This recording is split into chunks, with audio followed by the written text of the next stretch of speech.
Castres-Montpellier, une des rencontres phares de cette journée à Pierre-Antoine. Le troisième se déplace chez le sixième.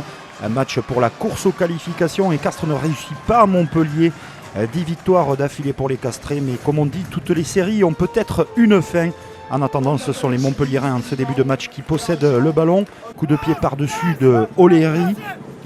Vous avez entendu M. Gahuzer qui a demandé aux trois quarts montpelliérains de stopper. Ils sont hors jeu sur le coup de pied. Et Antoine Dupont va jouer très rapidement. Il met dans le vent tous les défenseurs, accélère. Et le demi de mêlée de 20 ans marque le premier essai à la première minute de jeu. Montpellier vient de se faire recueillir. 7-3, la réduction du score pour 4 Aquilis. Carton jaune également pour Thomas Combezou. Les Castrés sont à 14.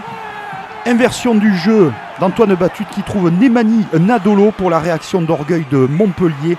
Montpellier mène 8-7.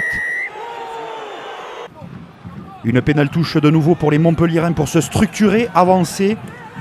Rien de meilleur qu'un bon ballon porté. Ils sont menés 13-8. Castres a ajouté 2 pénalités entre-temps.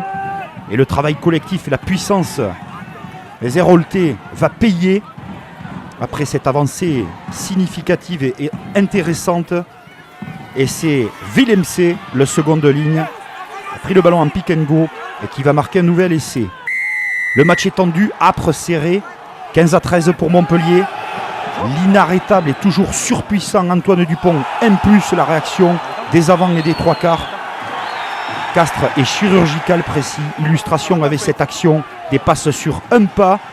Retour intérieur d'Horacio Agula qui trouve son ailier venu de l'opposé David Smith qui marque cet essai. Les deux présidents Moed Altrad et Pierre-Yves Revol apprécient. Il y a de la qualité technique sur ce match.